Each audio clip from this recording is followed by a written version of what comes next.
achieved.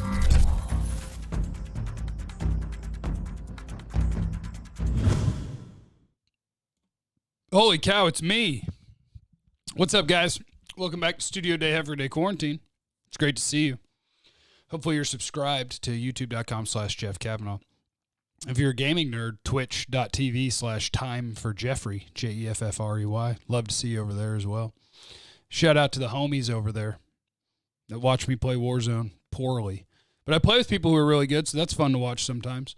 The countdown to Cowboys Camp continues here on this channel, as today we're going to knock out the linebackers real quick and then probably get to the mailbag, because for me, I don't believe that the linebacker group is all that tough to figure out, you know? I think I lost my mailbag stuff, though. I forgot to save my notepad where I copy and pasted them. Well. Leave in the comments what you want to talk about tomorrow. I'll see if I can remember some of the things that people were asking. I'll try my best. But linebacker preview. A year ago, coming out of camp, the Cowboys kept 6 linebackers on the roster.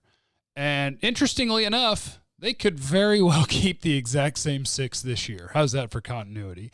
So Leighton, Vander, Esch, Jaylon Smith, those are your starters, right? Done deal. Now, hybrid, are they going to run a little 3-man front? Are they going to play some games? And at times, could Sean Lee or even Aldon Smith be the third linebacker? Sure. But the season comes down to Jaylon Smith and Leighton Vander Esch. Pro Football Focus had them as, was it the second best linebacker core in the entire league, which is a heck of a projection to say that they're going to bounce back because, 2 years ago, Jaylon Smith was really good and Leighton Vander Esch was great. Last year, neither of those things was true. They're both young enough that their best football should be ahead of them. So it's feasible that you have a really good linebacker group. If Jaylon and Vander Esch are both healthy, if they're used schematically in the right way, let Jaylon Smith play more forward, let Leighton Vander Esch be the guy that is more responsible for coverage when it comes to some backs and tight ends. Use them that way. Get Leighton back to being the guy who just never misses a tackle, tracks down everything. Let Jaylon get to being the guy who just destroys running backs on the edge and in the hole and rushes the quarterback some. You got a chance. You got a chance to be a good linebacker core there. So Vander Esch, Jaylon, obviously. Sean Lee on the team, obviously. And I think Joe Thomas on the team, obviously. Those 4 guys are the guys who played the most a year ago. They're the 4 guys that are going to play the most this year, most likely. But the interesting part of the Cowboys roster is what's happening with the guys behind them, the guys that you're trying to develop to hopefully be able to keep taking on bigger and bigger roles that have been mostly special team guys so far. And those names are Luke Gifford, who's in his second year out of Nebraska. He had a great camp. He got hurt, but he ended up taking part in 6 games last year. Luke Gifford looked like a good player. You know, when he got opportunities, he looks just like a good player. You like to point to something and be like, man, he is so great at this, and this. He's just a dude that's in the right place, diagnosing what's happening and being in the right spots and finishing. Luke Gifford looked like he's got something. Like that could be an NFL starter at some point. And then Justin March, he's in his 6th year, but I think his 4th as a non-practice squad guy. Been with the Cowboys for the last couple of years, mostly as a special teamer and a depth piece. And there ain't nothing wrong with him. Likely that's your 6 guys. So linebacker is short. That's why I was hoping to have a mailbag ready. I don't know what happened. I don't know.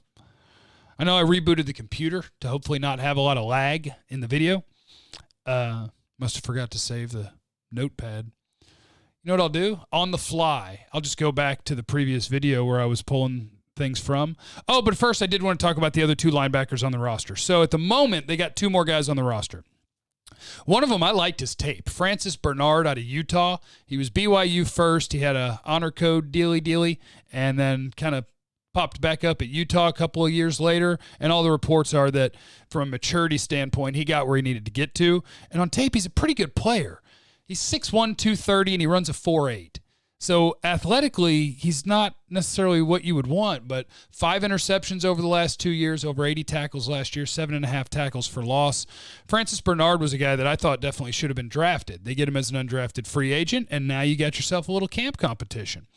Other guy is Azur Kamara, who he's a rookie out of Kansas, 6'4", 235, ran a 4.59.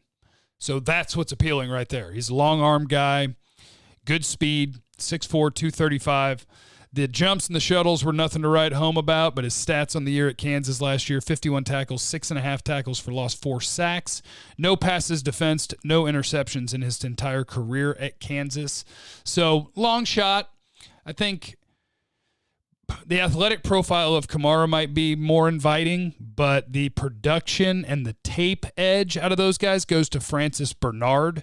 But if I had to bet, I would just bet that the Cowboys are about to roll out the exact same 6 linebackers that they did a year ago. It's just a matter of, could Luke Gifford climb that depth chart and start taking snaps away from somebody?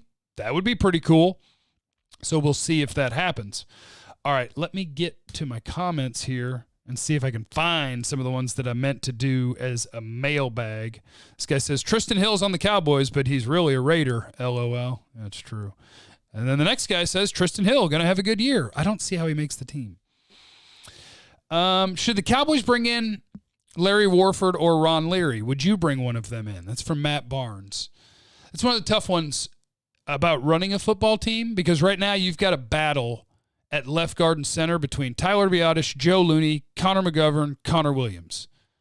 You want to know what your guys got. You want to know do I have something here that doesn't cost me much and that's going to get the job done at a high level and then can do that into the future? That's the goal with Biadasz and McGovern, right?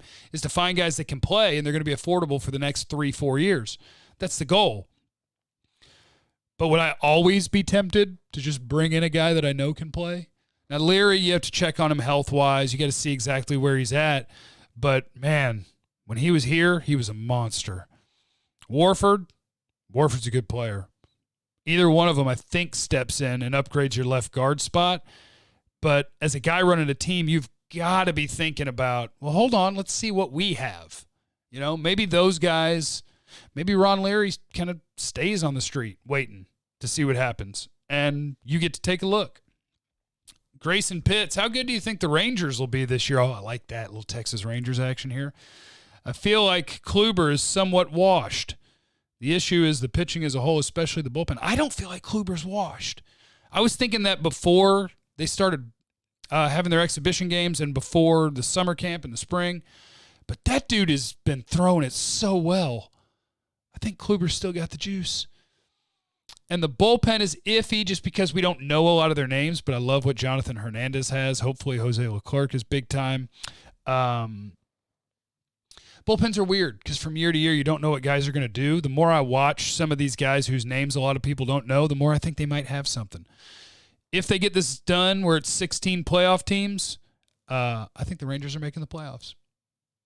As like team 15 or 16. I think they're going to make the playoffs. Let me see here. Did we have anything else? Where are the questions? Everybody's telling me their favorite sodas and their favorite beers. You went over wide receiver, but tight end did tight end too. Jarwin, next guy to go. Likely be on the practice squad. The guys who will likely be on the practice squad is just watch the last 4 videos, and the guys who I say maybe make the team, but then I leave them off my prediction, that's your practice squad guys. Francis Bernard, probably a practice squad guy. Pick a name or two out of the cornerback group, probably a practice squad guy. Pick a name off the defensive end group that I don't have making the team, probably a practice squad guy. Mitch Hyatt on the offensive line, guys like that.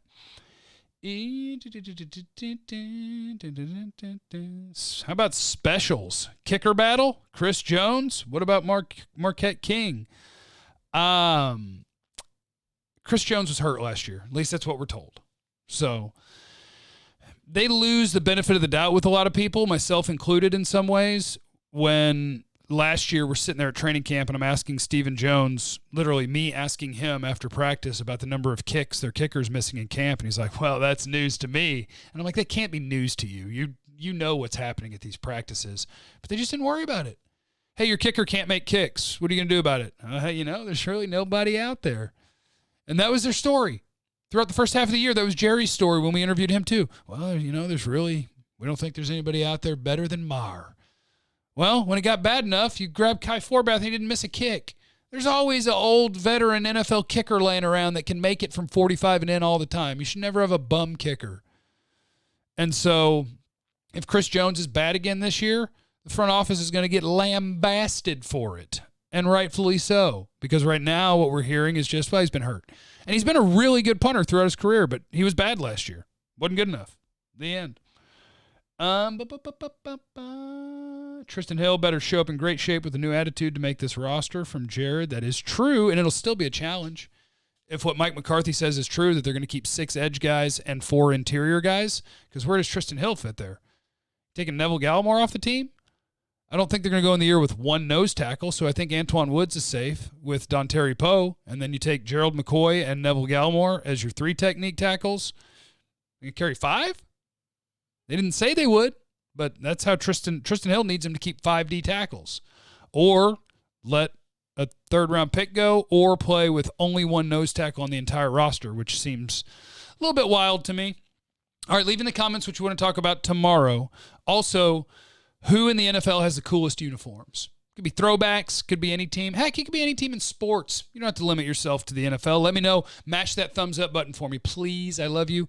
And make sure you're subscribed. YouTube.com/Jeff Kavanaugh. Turn on the notifications. You don't want to miss a video. I don't want you to miss a video. I want to hang out with you guys, all right? Love you.